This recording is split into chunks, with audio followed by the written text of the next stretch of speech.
présidentielle, et puis ensuite le jeu de Massa qui se déroule dans le PACA, ce que personne n'a encore traité, curieusement, y compris dans les journaux locaux. Vous voulez dire, tu veux dire dans la jungle ici? Oui, on est en plein.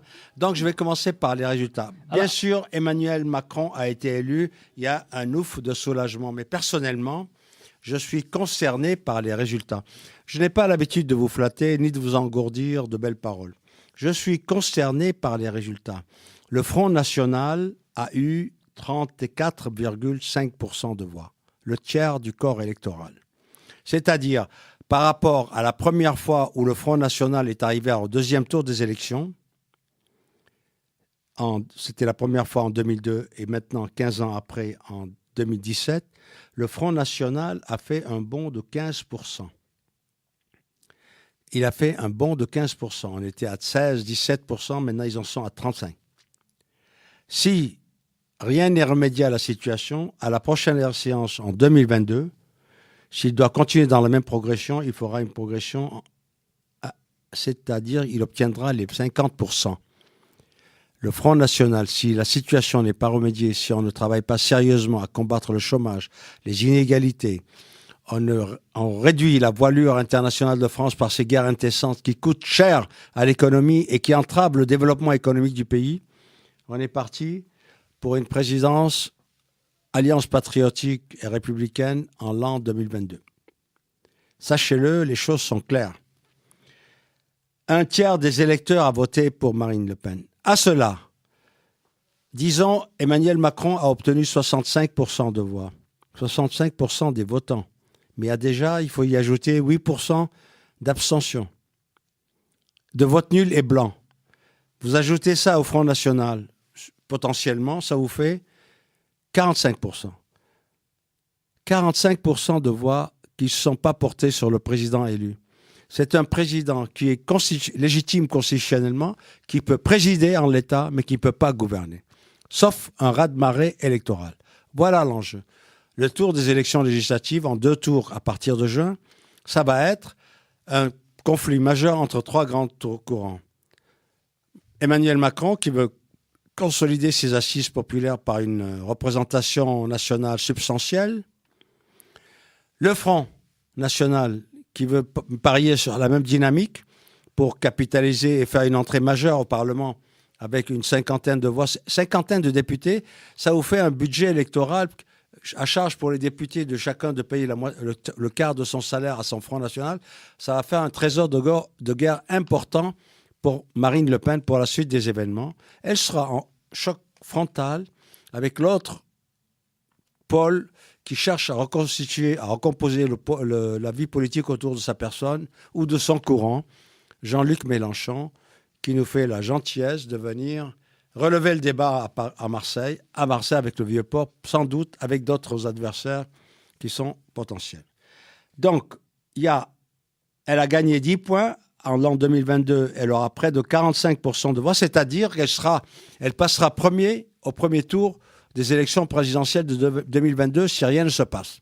Donc, vous avez intérêt à vous réveiller de votre sommeil dogmatique, de votre torpeur, et à la classe politique déconsidérée de mettre un terme aux pratiques de népotisme, de corruption, de bureaucratie, de falsification, de mensonges qui ont 30 ans desservi la classe politique médiatique française, comme on le voit avec les élections et les primaires sélectives, tant du Parti socialiste que du Parti gaulliste, où on a vu toutes les grandes figures de proue qui ont alimenté la vie politique pendant ces 30 dernières années, passer dans la poubelle de l'histoire, broyées dans les broyis-sanneurs. La participation, elle a été de 65%. Autre point faible de cette élection. C'est-à-dire la plus basse participation, le plus bas taux depuis 1969. Et le Front républicain s'est affaibli. Pourquoi ? Parce qu'en 2002, lorsque la consultation a opposé Jacques Chirac à Jean-Marie Le Pen, il y a eu 80% des voix se sont portées sur Jacques Chirac. 15 ans après, il n'y a que 65. Le Front républicain ne s'est pas mobilisé, il n'a pas beaucoup joué. Beaucoup de gens avaient beaucoup de répugnance à voter tant pour l'extrémisme et l'autoritarisme xénophobe de la représentante du Front National et d'autres pour le représentant du pancapitalisme financier qui a tellement déstructuré les emplois en France. La France vit dans une stratégie de grenouille. C'est-à-dire, c'est l'histoire de la grenouille comme l'a qualifié le philosophe anglais John Pfeffer, spécialiste des relations internationales. La grenouille, elle est sur l'eau, sur un nénuphar, elle est heureuse, il fait frais, avec la chaleur, elle est sur l'eau, elle voit défiler les paysages, elle est honnête. Subitement, l'eau devient tiède, la grenouille s'affaisse un peu, c'est un sentiment de bien-être, ça lui fait détendre les muscles et les nerfs, donc elle est plus... Et au fur et à mesure que le temps passe, l'eau continue à chauffer de plus en plus. À un moment donné, l'eau devient chaude, c'est la tombée de la nuit, elle est soulagée encore plus, ça compense la fraîcheur de l'été, la chaleur de l'eau. Et à un moment donné, l'eau devient bouillante, elle se rend compte trop tard qu'on est en train de la bouillir dans une casserole et qu'on va se préparer à la manger.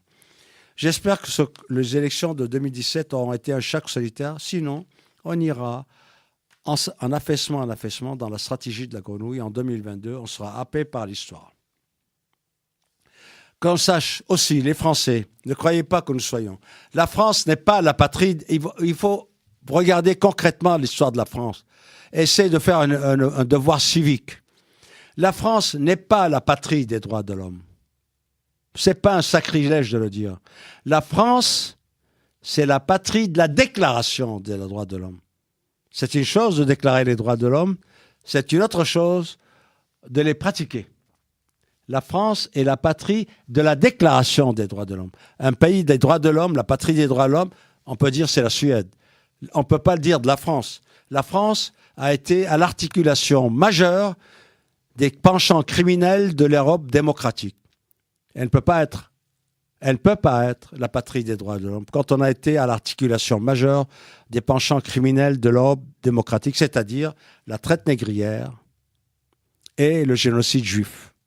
Elle a été, la Grande-Bretagne a participé à la traite négrière, mais elle a été la plateforme de reconquête de l'Europe face à l'Allemagne nazie, et elle n'a en aucune façon participé au génocide juif. L'Allemagne a conçu la solution finale juive, du peuple juif. Et elle a été l'artisan majeur du génocide juif. Mais elle n'a pas pratiqué la traite négrière. La France, elle a fait les deux. Elle est la patrie des droits de l'homme, on me dit. Donc, deuxièmement, sachez-le, pour votre histoire, ne vous gargarisez pas de mots. Sinon, on va être chauffé les fesses par la bouilloire de la grenouille. Hein, on va couler. Deuxièmement, je dois vous dire des pensées sacriléges quand essaie de vous obnubiler en vous racontant des histoires. Ah, la France, la France. La France, elle est la plateforme de fonction des centres névralgiques de la stratégie américaine en Europe. Je m'explique clairement. La France est la plateforme de fonction, de liaison des centres névralgiques de la stratégie Union américaine en Europe. L'allié principal des États-Unis en Europe, c'est la Grande-Bretagne. Son allié, avec une communauté de liens, de finances et aussi de stratégie. Si vous avez ça, le niveau échelon qui contrôle toutes les communications internationales dans le monde, la France n'y fait pas partie. Ce sont les pays anglo-saxons uniquement. Ils se méfient de la France, qui a eu Vichy. Échelon, le réseau de captation de toutes les communications, de décryptage et d'espionnage de tous les pays du monde, est constitué par le Canada, les États-Unis, la Grande-Bretagne, les deux contributeurs majeurs, le Canada, l'Australie et la Nouvelle-Zélande. Il n'y a pas un Français là-dedans. Il n'y a pas la France. Elle le sait, elle vous le cache.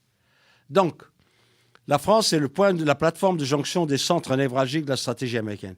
Parce que l'Amérique a comme allié la Grande-Bretagne, elle vise aussi Bruxelles, qui est le siège de l'OTAN, et le siège de l'Union européenne, c'est là ce qui lui importe d'avoir des liaisons rapides, et l'Allemagne, qui est son rival économique. Enfin, l'Italie, qui est le quartier général de la 6e flotte américaine en Méditerranée. La France, donc, c'est un lieu de passage, ce n'est pas un lieu c'est pas un pivot. D'ailleurs, les missions que lui a confiées l'OTAN les dernières années, que ce soit la guerre de Libye ou la guerre de Syrie, elle ne s'est pas distinguée particulièrement. La guerre de Libye a sinistré toute la zone.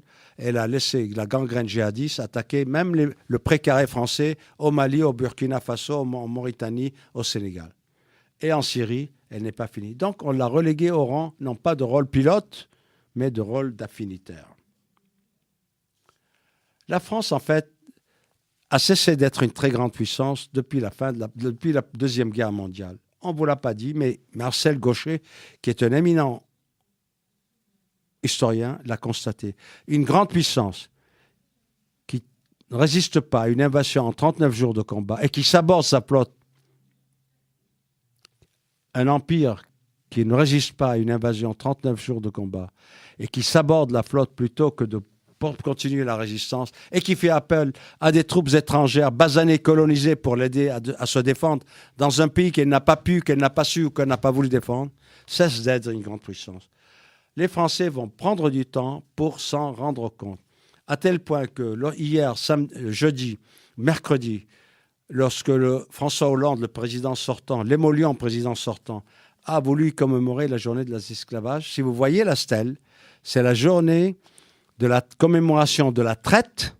Il ne dit pas quelle traite, hein. On dirait une traite commerciale. La traite, l'abolition de l'esclavage. Il ne dit pas l'esclavage, mais l'abolition. Donc, il faut dire les choses par ce mot. Quand on a un cancer, on a un cancer. On n'a pas une fistule. Quand on a une gangrène, on ampute. On ne met pas du chloroforme ou du sparadrap. Il faut aller au fond du problème, crever l'abcès pour repartir sur de nouvelles pages. C'était l'essentiel de ce que j'avais à vous dire sur cette élection consternante à tous égards. Le Front National représente 30% des suffrages exprimés. 70 ans après Vichy, alors que le Front National revendique l'affiliation de Pétain et de Vichy, n'oubliez pas les chambres à gaz, le Veldiv et tout ça qui se démarquent. 70 ans, c'est le parti gaulliste qui était éliminé au profit du parti. C'est-à-dire, c'est la victoire du pétainisme face au gaullisme. Et c'est une honte et une insulte pour la France. C'est pour ça que j'ai eu des mots très durs pour secouer votre léthargie.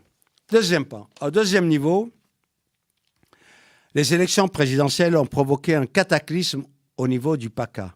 Les chefs de file de la grande confrontation dans cette région du Sud se sont évaporés de la scène politique.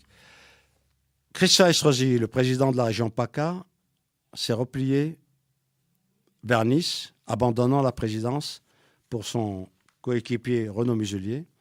De la même manière, Marion Le Pen, maréchal, quitte aussi l'arène politique provisoirement, mais en fait, la présidence du groupe au PACA, où elle était en clash régulier avec Christian Estrosi, elle a aussi été évacuée de la scène. Donc, la nouvelle configuration qui va avoir lieu après les élections présidentielles, après les élections législatives, sera une toute fin.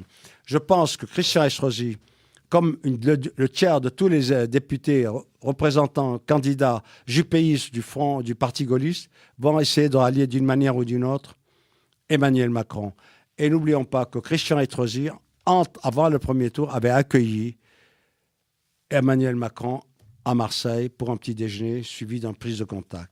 Donc c'est un désaveu du Parti gaulliste qui fait qu'il se retire sur sa plateforme niçoise. Marion Le Pen aussi, je crois, a voulu prendre ses distances pour ne pas avoir à harceler sa tante et la rendre responsable de la piètre prestation qu'elle a faite devant le débat télévisé, qui l'a conduit à perdre subitement et à révéler la vraie nature du Front National et à gommer 10 ans de blanchissement du Front National avec une confrontation télévisuelle pour le deuxième tour en face à Emmanuel Macron, très sectaire, très désobligeante en ce qu'elle était négative, aucunement constructive, aucune proposition, que du dénigrement. La queue du chien, on a beau la mettre 30 ans dans un bloc, il suffit de la libérer pour qu'elle redevienne tordue. Ça, c'est les gènes qui le produisent. On est donc en face à une grande confrontation à partir de mi-juin, entre Jean-Luc Mélenchon, qui a choisi de porter la bataille depuis la capitale du sud de la France, face au pouvoir du Nord, dans l'espoir de provoquer une recomposition du paysage politique et être le contre-pouvoir d'un gouvernement ultralibéral qui sera présidé par Emmanuel Macron. Voilà l'essentiel de ce que je vous avais dit sur cette confrontation. Et nous verrons la suite très prochainement.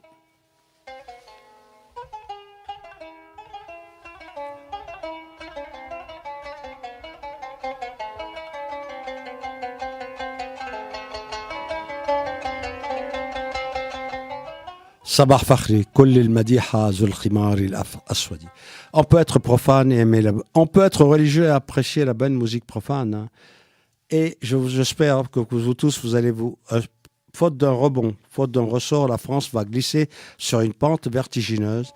Exercez vos devoirs civiques dans les prochaines semaines pour qu'enfin, en juillet, Marseille accueille fièrement l'avant-dernière étape du Tour de France qui précédera, c'est une épreuve contre la montre qui précédera la dernière étape finale à Paris. Donc, bonne écoute et à la semaine prochaine. Merci René, à jeudi. Il y aura une semaine prochaine une émission spéciale avec des invités consacrée au sport et à la Méditerranée. Et en ce que le journalisme est un sport de combat, là aussi je devrais me mêler pour mener le débat. À la semaine prochaine.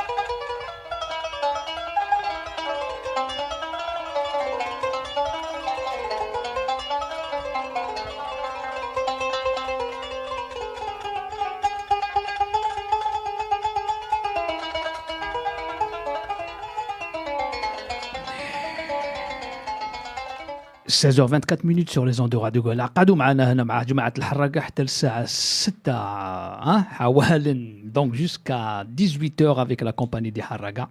L'émission est conçue et présentée par Kamar.